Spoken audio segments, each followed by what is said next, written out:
For many, music evokes memories and the emotions that come along with them, complementing life's highs and lifting us from our lows.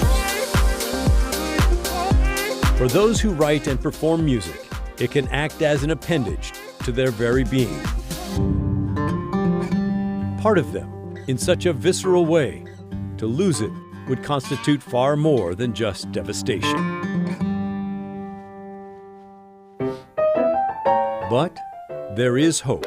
Nothing in the world could ever get to me. A rare and unique talent, rescuing the melodies feared forgotten. What I do without you. Reviving emotion and life's dreams in their purest forms. It's not over. Laurel Porter shows us how impending sorrow turned to serenity. Oh, that's lovely. I like that. My music can live on. Here's Thank you. the story. Photographs reflect the times of our lives. I'll never forget that light blue suit. There we are. That's me. I'm fading. That's faded. Though faded after 47 years of marriage. They remind Steve and Joanne Duffin This is me at age 15 when Steve and I were dating. Yeah, so there we were. of good times The day of our wedding. and bad. Yeah, I was lucky to be alive. An airplane crash that I was in 1987, and I was in the hospital for many weeks. A newspaper recounts some of the most difficult times of their lives. Yep, I was lucky. He broke every bone in his body, almost every bone in his body. And now they face a new setback. Yeah. I was diagnosed with Parkinson's March of last year. A progressive disorder of the nervous system that causes tremors. It's just the way it is. It threatened not just her health, but her lifelong passion. I was in a major musical of the year. I have to pinch myself. At age 19, landing the lead in a college production of Music Man. There were bells on the hill. Music has been the most important influence on my life besides my family. There was love all around. A singer and songwriter, she'd write dozens of songs, This song I wrote for Steve. many about her own life. This is the last song. One of her latest about her fears facing Parkinson's. Trembling, I sit at my piano. I knew something was wrong. I'd noticed my voice had changed. I'm afraid my voice is fading now, just like a photograph. I cried when I realized that this might be the end of my music. Is it over? She sat down at her piano and wrote, Is it over? I go to sleep with her songs in my head. Okay, so but the hands and voice of another gifted musician would add a measure of hope. It wasn't. It's not over. The rare musician, 1 in 10,000, with perfect pitch, offered to help Joanne save her music. it's not over. Love it. Let me just listen to this. Joanne records her songs on her phone, Yes, we'll just listen to that. sends them to Naomi. You're right. Let me mark that down. That we like Naomi writes them down, the left hand embellishing them, interlude there. making beautiful renditions. Through people like Naomi, If you would show me a rainbow my music can live on. through the clouds, give me a rainbow. Oh, that's lovely. I like that. Love it. Thank you. Joanne first marveled at Naomi's talents years before when she attended a friend's concert at the old church. Naomi saved his music too. I really enjoy listening. I can't remember. Composer and songwriter Steve Goodwin was living with Alzheimer's Oh boy, how's it go? and forgetting the songs that had become the soundtrack of his family's life. But he'd never written them down. Oh boy. His family feared they'd be lost forever What key do we start in? Start on an A. until On the A? Naomi rescued them. Okay, yeah, okay. Fast forward 4 years, Steve's Alzheimer's has progressed, but he remembers his dear friend, Oh, you coming? Look at this! the angel who saved his music. I'm good. It's so good to see you. Darling. It's been too long. Nothing in the world could ever get to me. Steve forgets some of the words now, but the way the songs he wrote make him feel remains. I don't know what I'd do without you. I love music. I love music. Joni's song? Okay. As they listen to recordings of Steve's music, Joni says Naomi saved part of her soul. When time does what it will, that music will always be with me. It's never something I expected to do as a musician, but it's brought so much happiness into my own life too, to just see the joy that they feel when they hear their songs. Today's the big day. Now for Joanne, arriving at Dead Aunt Thelma's recording studio in Portland. We're going to be recording 13 songs. Her lifelong dream It's happening. is about to come true. Yeah. Through her musical connections, Naomi has arranged to professionally record Joanne's songs with a sound engineer. She's great to work with. So take your belongings. Naomi behind the mic, Belongings. All right, I'll start back a little further. Sasha the engineer at the soundboard, getting just the right mix. Say goodbye. It's beautiful. Is that gonna work? Yeah, that's gonna work. And pieces of the orchestra Joanne envisioned are here too. Wow, that was right on. Wow, that was really good. It's wonderful. And Joanne sings Very emotional. her signature song. As the music in my hands left me forever. Cut. I don't know if I can get through this. You want to start at the end of the verse, going into the next section? Okay. Same punch. God gave me which I've loved. But through the help of others, her music goes on. Now the music of my life will live forever. Wow, The song will be featured on her new album. we got it. It's gonna be amazing. It's been so great working with you. 2.5 months later, Okay, there it is. Joanne's album is finished, Got it up. now available digitally. This is my Apricot Sunrise album. Her music and voice saved. Her dream realized. Parkinson's may one day take its toll, It's not over. but it couldn't stop the music. Joanne's dream will live on for years to come. Wow, what an amazing gift that Naomi gave Joanne, Pat. Oh my gosh. And in turn, Joanne is giving all of us with her music. And you know Kurt Austin, he's the amazing photojournalist I work with on this story, and we are just so grateful to Joanne, Naomi, Steve, Joni, their families for sharing their story with us. Thank you so much. And I'm sure folks at home, like we were going through boxes of tissue paper as they watched that. It was very touching and heartwarming. And the woman who was helping with this, Perfect Pitch, what's that all about? You know, you have a beautiful voice. You are in a choir. Right, thank you. And Pat, I am pretty much tone deaf, so I am just so amazed at her talent. And I asked her about the perfect pitch, and she said she knew she had perfect pitch at about the age of 4. Wow. And she said it's like, she doesn't know how it works, but it's like distinguishing colors for her, like the difference between red and blue, the notes C and D. She just knows what they are. And another really amazing thing, Pat, is she's already working with another woman who has Alzheimer's, helping her save her music. So the gift goes on. Yeah, what a great use of her talents. And you mentioned there are 13 songs on this album? There are. You know, we just gave you a little sampling in the story, but Naomi says Joanne's music is a lot like, well, it just seems like it's tailor-made for a Broadway show. Yeah. And there's one song in particular called Dare I Wait for All I've Dreamed of that seems like it should be in a Disney movie. So stay tuned. I think there's a lot more to come. Wow. And where can people get the music?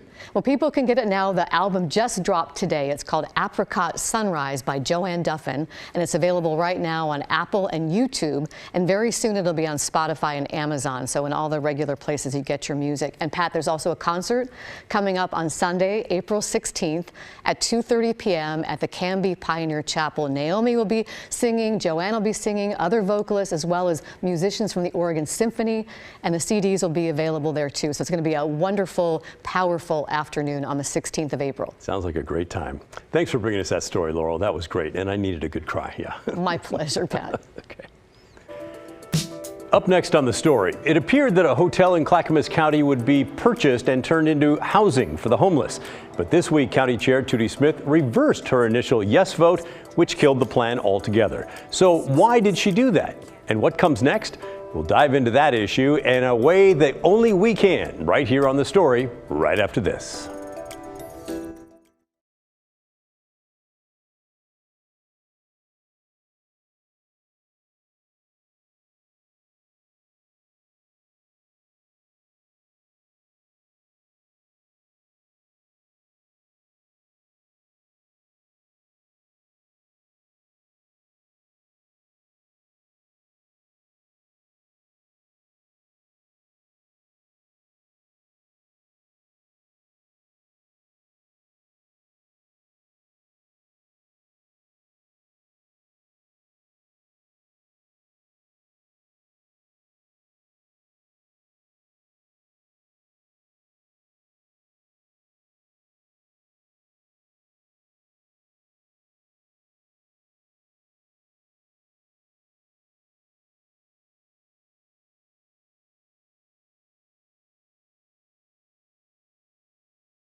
Let's head out to Clackamas County now, where today we heard from County Board Chair Tootie Smith on her abrupt about-face on a plan to turn a hotel into a homeless shelter.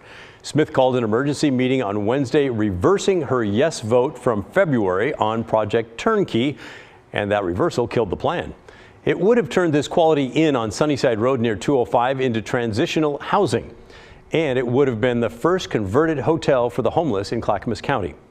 Most of the $15.2 million project would have been paid for with state funding and bond money from Metro. Here's what Smith said about why she changed that vote. Because there's continued growing opposition from residents and business owners in this area not to do it. And the opposition is growing throughout Clackamas County not to use a failed housing mechanism that Portland has been using. They don't want to see that. This is not just about one hotel. Homeless will not be solved by the purchase or non-purchase of one hotel. So there's that. Smith said instead she wants to work with experts to study the root causes of homelessness and examine therapies and recovery models. It seems she's skeptical about how things are being approached here in Portland. I think what the model is a homeless housing first model. You put them in there and then there's no follow-up services on it. I think that is a perception. Whether that's true or not, if the current method was successful, we would see less homelessness in Portland and Multnomah County. Instead, we're seeing those numbers increase. One of the root causes in Smith's mind is Measure 110. She plans to refer a vote to Clackamas County citizens, asking them to direct the legislature to overturn 110. That's the law that made most user amounts of drugs legal, or actually decriminalized them. So she also wants more community input on solutions to the homeless. She plans to bring together opponents and supporters of Project Turnkey. Sit them down, ask them what they want us to do. I think that is probably the first mistake, and I'll own it. The first mistake, we didn't listen to enough people to get enough buy-in to do this. So we're going to do that. Another element to this story is a lawsuit filed by a neighboring property's landlord. It's a large strip mall with several businesses. They wanted nothing to do with Project Turnkey. They worried about how it could affect business, and they said it would violate deed restrictions for the land. Smith said that lawsuit really didn't have much to do with her decision. Well, no, we have 10 attorneys on staff at Clackamas County, and they were fairly confident that we would win it. I don't want to engage in a fight about homeless from any direction. I want to try to find the solutions to get people off the streets, and we have the money. I mean, there's money being thrown at us in all different directions. It's getting it out the door. And I will say this, in order to get the money out the door, we have to have people to manage these programs. And we have a huge shortage in the workforce, in part caused by low wages. So that money needs to be boosting up some of these wages. So we have people, for instance, that can do case management in the evaluation of these people, therapists, psychiatrists, drug addiction professionals. We need all of these people in this bubble. And the only thing that I'm hearing from Salem is housing, housing, housing, housing. And I'm saying, please look at it differently. Well, here's another thing that's coming out of Salem that she should be hearing. Governor Kotek said on Wednesday about Smith's reversal, "I'm absolutely stunned by Chair Smith's reversal today. Project Turnkey is a proven model to help Oregonians move off the street and into stability. This sudden vote was a very disappointing step backward at a time when every leader in Oregon needs to be doing more, not less, to address our homeless crisis." Nonetheless, Project Turnkey is dead in Clackamas County, at least for now. Commissioners will meet next week to brainstorm on an action plan to address homelessness. Up next on The Story, the rollout of Oregon's legal magic mushroom program is underway, with the first ever manufacturing license going to a woman who plans to operate in Multnomah County. It was my goal to be potentially one of the first, maybe one of the first women-owned, but to be the very first and to be a woman-owned company is just really exciting. What you need to know about psilocybin in Oregon, from estimates on what it could cost to when things could be up and running, when The Story returns.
Coming up at 6:30, in for more snow from the mountains to the valley. A lot of us saw flakes this morning, and now another round is on the way. Plus, I think it's offensive to the city and everyone to have those barricades up. could this be a sign of good things to come after nearly 3 years? The walls at Portland's Apple Store finally come down. That's next at 6:30. Hope to see you then. In the meantime, let's talk about magic mushrooms. You'll hear me say the word psilocybin a lot during this segment, and that's the hallucinogenic found in certain mushrooms that make them magic. Another way to say that is it's the thing that causes you to potentially see or hear things that aren't exactly there. When it comes to psilocybin in Oregon, you could call us trailblazers or guinea pigs, or maybe both. The Beaver State has the nation's first regulatory framework for legal psilocybin services. That's thanks to Measure 109, passed by voters in 2020 with 55% of the vote. It's worth noting that back in November, voters in 25 of Oregon's 36 counties voted to ban these legal psilocybin services. They said, not here. Several cities also followed suit. But here in Multnomah County, it does have the green light. Here are the possible benefits of psilocybin, according to the Oregon Health Authority. They say that research suggests the compound may help with depression, anxiety, trauma, and addiction. They go on to say that studies have found that magic mushrooms can increase spiritual well-being. Oregon's psilocybin law allows anyone 21 or older to participate. You would not need a prescription or a medical referral. There won't be magic mushroom dispensaries all over the place like there are now for cannabis. You will only be allowed to take mushrooms inside a licensed service center. Those mushrooms have to be grown in a licensed facility, and when you take them, you'll be under the watch of a licensed facilitator. And oh yeah, in the middle of that whole process, there's a licensed lab that will test the mushrooms for potency and dosing purposes. Did you hear a theme in that? License, license, license. Well, the process marked a milestone this week as the state handed out its first psilocybin manufacturing license. Here's the woman who got it. Tori Amberst is the sole employee of her business, Satori Farms PDX, based here in Multnomah County. I have been in the mushroom cultivation education industry for maybe about 5-6 years. I just have this weird affinity for growing mushrooms, and I always have. Finding out later in my life that it actually is a part of my heritage, and that I had Lithuanian grandparents that used to forage in Lithuania, and it's actually really run in our family. So for me, it's just kind of this inexplicable affinity towards mushrooms that I haven't been able to deny. And so now the process of bringing medicine to the Oregon residents is happening, and that's really, really exciting. Sounds cool. There are thousands of different kinds of mushrooms. Some are poisonous, some are great on pizza, others contain psilocybin. The list goes on. But there's just one family of magic mushrooms that the state is allowing manufacturers to grow for the psilocybin program. So the mushrooms they're going to be allowing through the state is going to be psilocybin cubensis, and so that's kind of the most researched mushroom they have out there. Psilocybin cubensis has a ton of different varieties, kind of like cannabis, so that's going to be 30 to 40 different strains that will be allowed to grow, but all within the cubensis family. As you might imagine, with such a stringent licensing process, it wasn't all that fast, and it's certainly not cheap. So the process was kind of chaotic as it can be with government processes. So you were required to actually have the space in a lease secured before you were even able to apply for the license. So about 2 days before the licenses opened up, I secured a commercial space in a county that allowed the use. You also had to have the landlord approve of the use, knowing what it is that we're going to be doing there. And then after that came all the paperwork and the money that is associated with getting your license, which is a large amount of money and resources. $10,000 for the manufacturing license, which is due annually. So I have basically put everything into this. It looks like all the expenses connected to getting one of these businesses up and running will make the product expensive as well for customers. Some estimates we've seen range between $600 per session to several $1,000s. The state simply says the licensees, those are the businesses, they're going to be the ones who determine the cost. It'll be interesting to see where those prices land, since this is the first regulatory framework for psilocybin anywhere in the country. They don't have nearby markets to look at or even compete with. Nobody knows about pricing. Nobody knows about supply and demand. So I think we're gonna really run into kind of just trying to figure out if the pricing is just gonna eliminate everybody from this. Because I know the people that really need it don't have an extra $5,000, $7,000 laying around. Well, if you're wondering when you may be able to go try magic mushrooms, that's also still up in the air. Many hope that some service centers are up and running later this year, but everyone needs to get through the licensing process first. So far, the Oregon Health Authority has not licensed any labs, any service centers, or any facilitators, though the rollout for those is expected to start in the coming weeks. Students began to graduate from psilocybin facilitator programs earlier this month, ahead of getting their licenses. If you're interested in learning more, head to oregon.gov/psilocybin. But in the meantime, let us know what you think. What do you think of this whole program? Do you think you're going to try the magic mushrooms? If you can afford it, do you worry about affording it? Or are you sitting at home thinking to yourself, absolutely not, are you kidding me? Let us know. Either way, send us an email, will you? The address is thestory@kgw.com, or call and leave a voicemail. Our number is 503-226-5090. In the meantime, keep it right here. We're going to wrap things up right after the show.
Well, that's the end of our show. Thanks so much for watching. But remember, the story, our story, that never ends. And by the way, don't forget, my series on our listening tour in Eastern Oregon starts on Monday. It'll be right here on The Story. Have a great weekend. I'll see you